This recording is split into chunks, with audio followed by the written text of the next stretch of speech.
ധീമഹിയുടെ പുതിയൊരു എപ്പിസോഡിലേക്ക് എല്ലാവർക്കും സ്വാഗതം. ഇന്നത്തെ എപ്പിസോഡിൽ നമ്മൾ 147ാമത്തെ നാമമാണ് വിശകലനം ചെയ്യാൻ ശ്രമിക്കുന്നത്.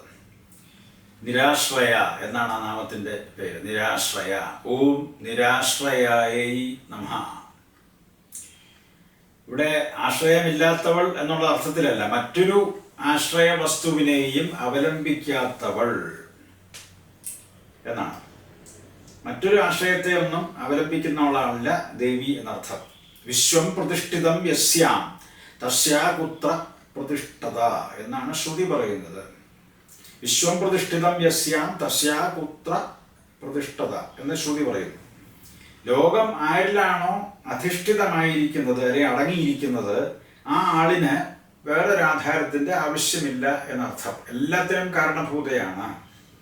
അവളിലാണ് മൊത്തം പ്രപഞ്ചവും അടങ്ങിയിരിക്കുന്നത് അല്ലെങ്കിൽ അധിഷ്ഠിതമായിരിക്കുന്നത്. ആ ആളിന്, അതായത് ആ ദേവിക്ക്, വേറെ ഒരു ആശ്രയത്തിൻ്റെ ആവശ്യമില്ല, വേറൊരു ആധാരത്തിൻ്റെ ആവശ്യമില്ല. ഉദാഹരണത്തിന് ദേഹം എന്ന് പറയുന്നത് ആത്മാവിനെ ആശ്രയിക്കുന്നു, ആത്മാവ് ദേഹത്തെയും ആശ്രയിക്കുന്നുണ്ട്. പക്ഷേ ദേഹവും ആത്മാവും സ്വയം പ്രകൃതിയാകയാൽ ദേവി എന്താണ് പറയുന്നത്? സ്വാശ്രയയാണ്. ദേവിക്ക് സ്വയമാണ് ആശ്രയം, വേറെ ഒരു ആശ്രയത്തിൻ്റെ ആവശ്യമില്ല. She has absolutely no need to depend upon anything or anybody at all, because she depends on herself. She is the cause for the entire universe. കാരണം ഈ മൊത്തം പ്രപഞ്ചം അടങ്ങിയിരിക്കുന്നത്, അധിഷ്ഠിതമായിരിക്കുന്നത് ദേവിയിലാണ്. ദേവി കാരണമാണ് ഈ പ്രപഞ്ചം ഉള്ളതെന്നർത്ഥം. അപ്പോൾ ആ പ്രപഞ്ചത്തിൻ്റെ കാരണം എന്ന് പറയുന്നത് ദേവിയാണ്, കാര്യമല്ല, കാരണമാണ് ദേവി എന്നർത്ഥം. അപ്പോൾ അതുകൊണ്ട് എന്താണ്? സ്വാശ്രിത അല്ലെങ്കിൽ സ്വാശ്രിതയാണ്. സ്വാശ്രിത എന്ന് പറഞ്ഞാൽ സ്വയം ആശ്രയിക്കുന്നവളാണ് ദേവി. വേറൊരാശ്രയം, അന്യാശ്രയത്തിന് വകുപ്പില്ല, അതിൻ്റെ ആവശ്യവുമില്ല എന്നർത്ഥം. മറ്റൊരാശ്രയം ദേവിക്ക് വേണ്ട. ആശ്രയം എന്ന് പറയുന്നത് സത്യം പറഞ്ഞാൽ ഒരു ഉപാധിയാണ്. ഒരു ഉപാധിയാണ്, ജീവന്റെ ഉപാധി. അന്ധക്കരണം തുടങ്ങിയിട്ടുള്ള ശരീരം മൊത്തം വ്യാപിച്ചു നിൽക്കുന്നു ഈ ഉപാധി എന്ന് പറയുന്നത്. ഇപ്പൊ ജീവനെ ശരീരോപാധിയിൽ, ജീവൻ വേണമെങ്കിൽ ശരീരം വേണം, ശരീരം വേണമെങ്കിൽ ജീവൻ വേണം എന്ന് പറയുന്നത് പരസ്പരാശ്രിതമാണെന്ന് അർത്ഥം.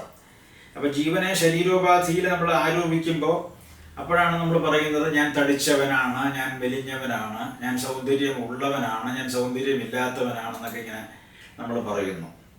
ഇനിയിപ്പോൾ ഇന്ദ്രിയങ്ങളിലാണ് നമ്മളിത് ആരോപിക്കുന്നത് എങ്കിൽ ഞാൻ അന്ധനാണ്, ഞാൻ ബധിരനാണ്, എനിക്ക് ഈ ഘ്രാണശക്തി ഇല്ല, അല്ലെങ്കിൽ എനിക്ക് രുചി അറിയാൻ പറ്റുന്നില്ല എന്നൊക്കെ പറയും. ഇനിയിപ്പോൾ അന്ധകരണത്തിലാണ് നമ്മളിത് ആരോപിക്കുന്നത്, ഉപാധി അല്ലെങ്കിൽ ആശ്രയം ആരോപിക്കുന്നത് എങ്കിൽ ഞാൻ ആഗ്രഹിക്കുന്നു, ഞാൻ സങ്കല്പിക്കുന്നു എന്നൊക്കെ പറഞ്ഞ് നമ്മൾ വഴക്കും വ്യവഹാരവും ഒക്കെ ഉണ്ടാക്കും എന്നർത്ഥം. അപ്പോൾ ഈ ആശ്രയം അല്ലെങ്കിൽ ഉപാധികളിലുള്ള ആശ്രയമാണ് പലപ്പോഴും ഈ തരത്തിലുള്ള വ്യവഹാരങ്ങൾക്ക് വഴിയൊരുക്കുന്നത് എന്നർത്ഥം. Transactions are based on may be kind of dependence on things. ഇപ്പോൾ ഉദാഹരണത്തിന് നമ്മുടെ പഞ്ചേന്ദ്രിയങ്ങളെ ആശ്രയിച്ച് നമ്മൾ പല കാര്യങ്ങളും ചെയ്യുന്നുണ്ട്. അപ്പം അങ്ങനെയുള്ളൊരു വ്യവഹാരം അല്ലെങ്കിൽ ആക്ടിവിറ്റി വരുന്നത് അങ്ങനെയുള്ള ആശ്രയത്തിൻ്റെ, it is actually the result of your dependence on all these things.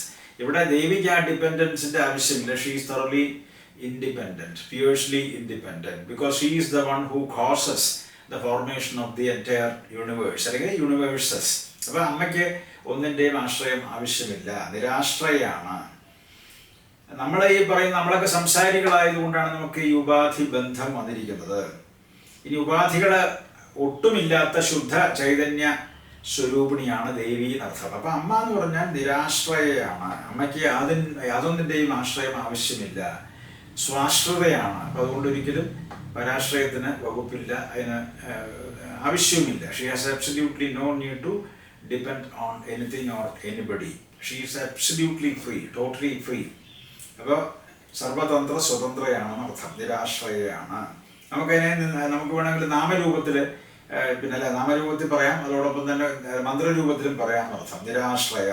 ഓം നിരാശ്രയായ നമഃ, ഓം നിരാശ്രയായ നമഃ, ഓം നിരാശ്രയായ നമഃ. അത് ഞാൻ ഈ പറഞ്ഞ 145, 146 ഇപ്പോൾ പറഞ്ഞ 147ാമത്തെ ഞാനിപ്പോൾ വിശദീകരിച്ച നാമവും എല്ലാം തന്നെ ആധ്യാത്മികമായിട്ടുള്ള അനുഭൂതികൾക്കും ആധ്യാത്മിക ചേതന വർദ്ധിക്കുന്നതിനുമൊക്കെ തന്നെ അനിവാര്യമായിട്ടുള്ള അനുപേക്ഷണീയമായിട്ടുള്ള പിന്നെ ഉപാധികൾ തന്നെയാണ്. നിരന്തരമായി ജപിച്ചുകൊണ്ടിരുന്നാൽ ഇത്തരം കാര്യങ്ങൾ സാധ്യതപ്രായമാകും. അപ്പോൾ 147-ാമത്തെ നാമത്തിൻ്റെ വിശദീകരണം ഇവിടെ പറഞ്ഞു തീർത്ത് ഈ എപ്പിസോഡ് ഇവിടെ വൈൻഡപ്പ് ചെയ്യുകയാണ്. അടുത്ത എപ്പിസോഡിൽ നമുക്ക് 148-ാമത്തെ നിത്യശുദ്ധ എന്ന് പറയുന്ന നാമത്തിൻ്റെ പിന്നെ അർത്ഥങ്ങളിലേക്ക്, അർത്ഥവ്യാപ്തിയിലേക്ക് പ്രവേശിക്കാം. എല്ലാവർക്കും നമസ്കാരം.